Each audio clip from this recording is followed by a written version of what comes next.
If this was your son, the reason I painted that is, well, it's really a concept sketch. So I repainted that particular figure in one of the final paintings. But as I was painting it, one of the things that really got to me was when I was talking to these guys, these Vietnam veterans, they were 17, 18, 19 years old when they were over in Vietnam.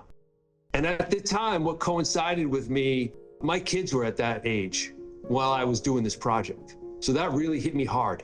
And I pictured my own kids in the hellhole these guys served in Vietnam.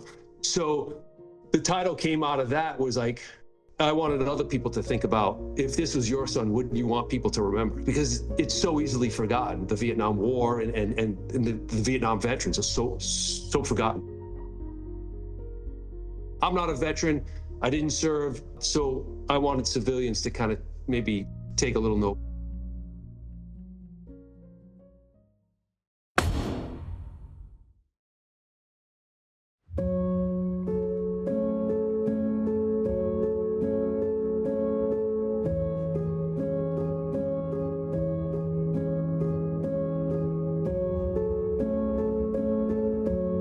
The Weight of Memory came about, let me go back a little bit. So how I met these Vietnam veterans was they came to me and they said, look, we see you do all this stuff with the sports and celebrity guys, you make paintings and you raise money for them. Can you do the same with us? I said, okay, I'll do that. But if you guys get in-country veterans who are willing to come speak to me and tell me not what to paint, but why. And that meeting, and they did, and that meeting changed everything for me, because what I thought was going to be a 1-month job turned into a 6-month job.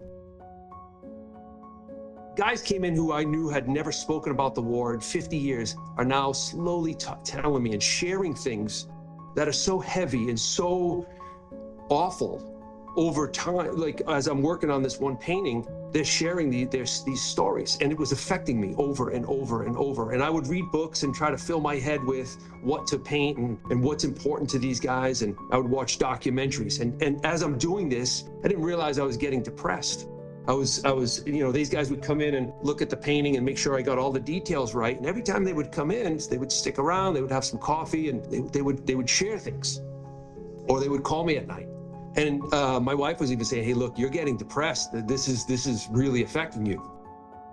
So after I had done the first painting, it was called, Forgotten Heroes, I had painted that painting, The Weight of Memory, because it was a way for me to purge what they told me. And I felt awful inside, and I didn't even live it.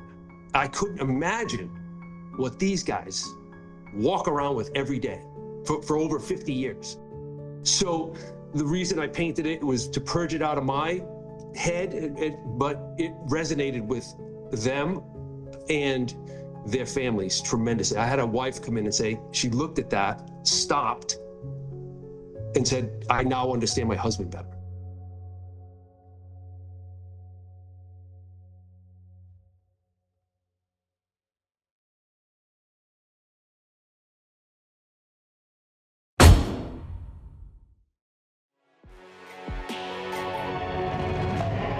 Wolf at the Door, that was one of the first paintings I did for a series called the American Warrior series. They're special operators, Delta Force guys, top of the mountain of the military world. And that particular guy, he was the only soldier to ever be in Navy SEAL Team 6 and Delta Force, Delta Force is even higher than SEAL Team 6. And he's one on the team. He's the guy who went in and pulled Saddam Hussein out of the hole.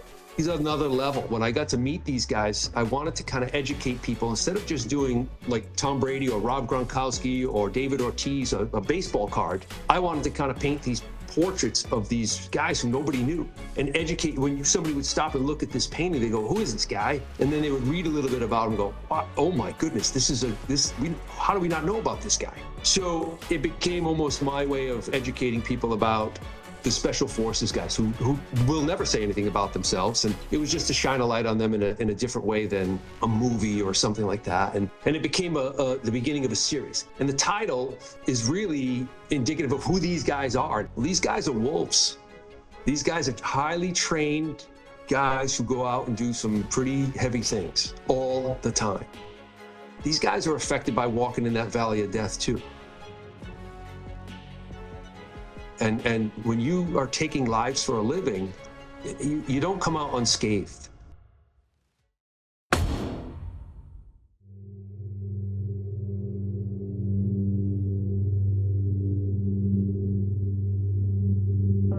So the Last Light painting came out of conversations with the first group of in-country Vietnam veterans. And one of those men he was a two-tour Marine up on the DMZ, Con Thien. We've all heard of Khe Sanh, but Con Thien was another brutal battle. And he was part of a Marine unit called the Walking Dead. And the Walking Dead was the 1/9th Marines, and they were dubbed that because they had such high casualty rates. So again, these guys are up doing trench warfare up on the DMZ. That's the line between North and South Vietnam. There's massive fighting going on, and it's trench warfare. There's no electricity, and there's all these kids, meaning the veterans, in these trenches fighting their enemies. And this gentleman who walked into my studio and became really one of my biggest inspirations for this entire show, his name is Harry Terrian. He lived that. He fought in those battles. So when he described to me different things, I'm like, I need to paint this. And it's, again, this hellhole that these teenagers and young kids fought in. And Last Light is really more, it's like, yeah, the sun is going down, but it's also really, if you look at the painting, these guys are smoking cigarettes, they're having, eating out of a can. It's like, it's their last meal, it's their last cigarette. Most of them are gonna die. So it's really the last light they'll probably ever see.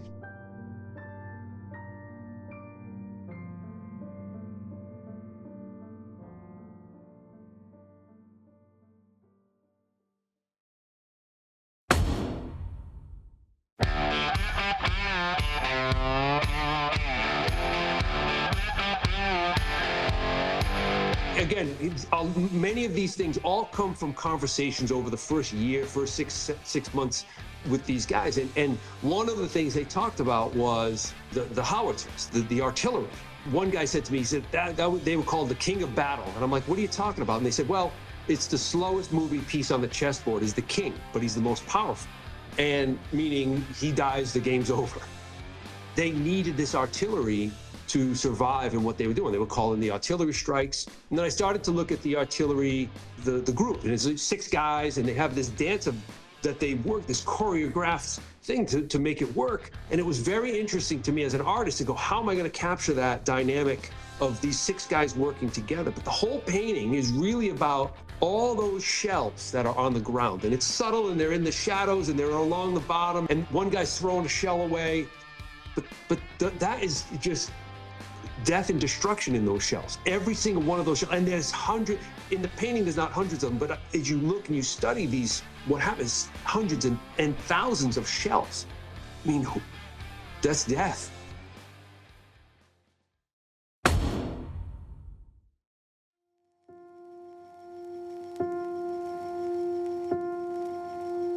The painting Broken is really about the moment when a soldier's mind breaks.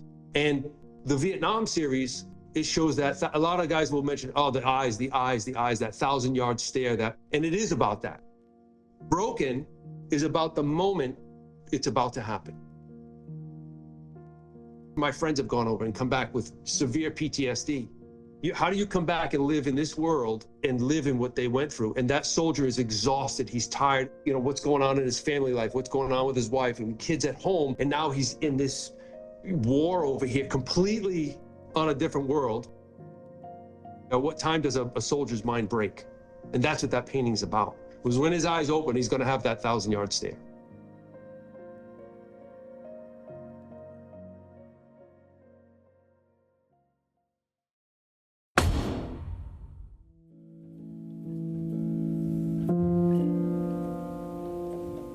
The Major Winter painting was the first military painting I had ever done.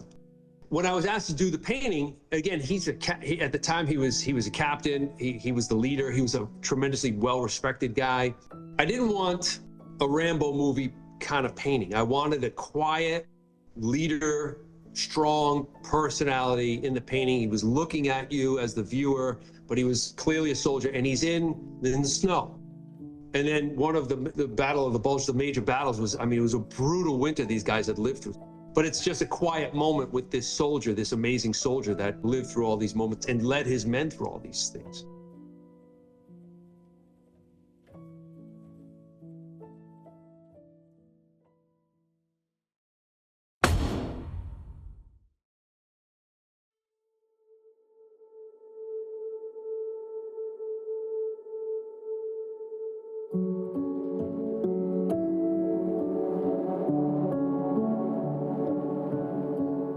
So always wet, always cold, always scared. The in-country Vietnam guys always said that. When they would come in, they would, to a man, they were like, we were always cold, we were always wet, we were always scared. And I'm like, cold? You were in a jungle? And they were like, no, it rained and rained for months at a time. And we got jungle rot and we were just always soaked. We couldn't get dry. So it made you cold. And then we were always scared. We were always worried about somebody shooting us or something going on or a booby trap and that's, I think, why they were so stressed all the time, because they were on edge 24/7, the soldiers, because they never knew who was their enemy.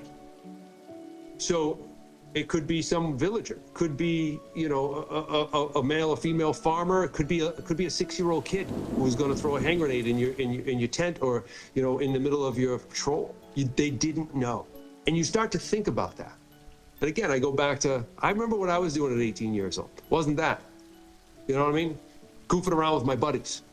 And to put yourself in their position at that age, they told me, this is what, we were kids killing kids with guns.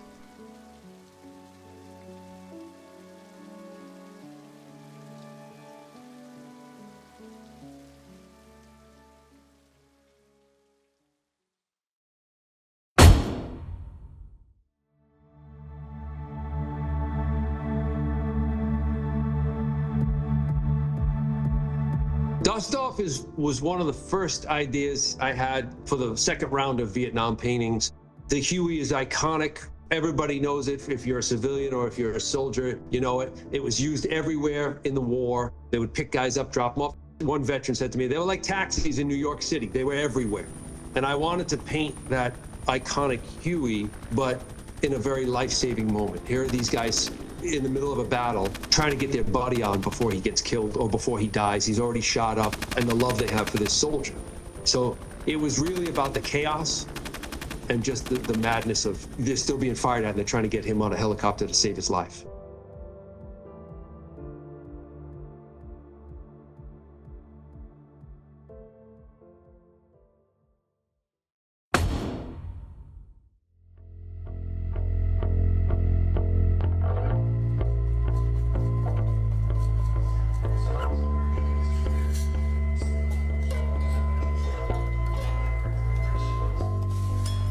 Always the way you dig it is, and again, I would scour photos, like hundreds of photos from the war. And there was a sign up, I think it was in Khe Sanh, where they had, you know, the soldiers had made this makeshift sign. It says, home is where you dig it, because these foxholes, these trenches, that's where they live.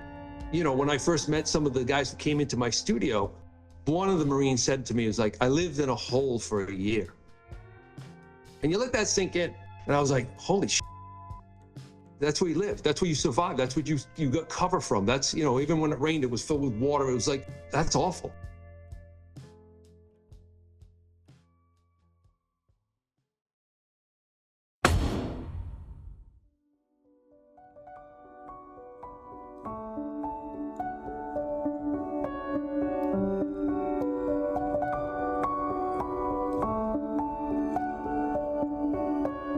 War dogs. In the first painting we did, I was only, you know, commissioned to do one painting at the beginning to help fundraise or raise revenue for a permanent Vietnam memorial wall here in the city of Fall River. So we had to come up with only one painting, but there were so many ideas from it to start.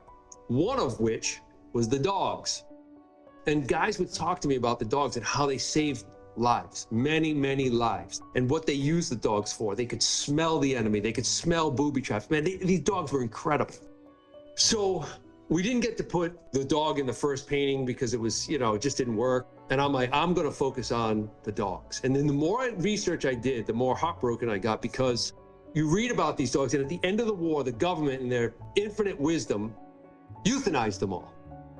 And the reasoning behind it was They looked at him as equipment, first of all, so they didn't really look at him as a being or a dog. Well, they were killers. We can't reintroduce them into society. Well, what about the guys you trained? What about the people you trained? You did the same thing to them, right? But you just forgot, you did nothing with them.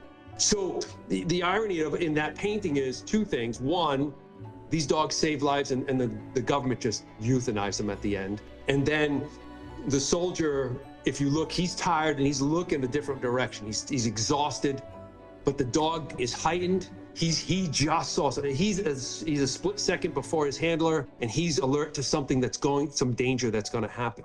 He's going to save his life, is really what that painting is about.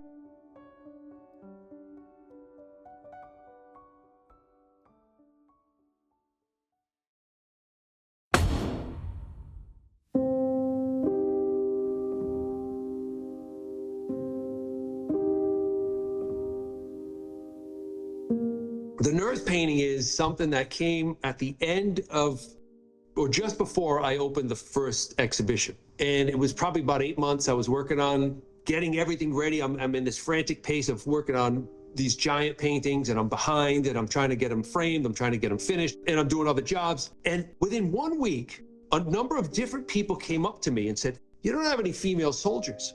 And it was one of those aha moments, you're going, oh my God, I don't. And I didn't even think about it.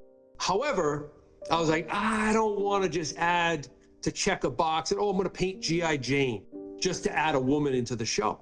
And I had to really think about it. I even called the special forces guys and said, hey, look, was there a specific, person in, a female soldier in combat? And they said, look, let us think about it. They did fight, but they're never sent out with us on the team to go engage in combat. But let us think about it. I said, okay. He said, they're very important.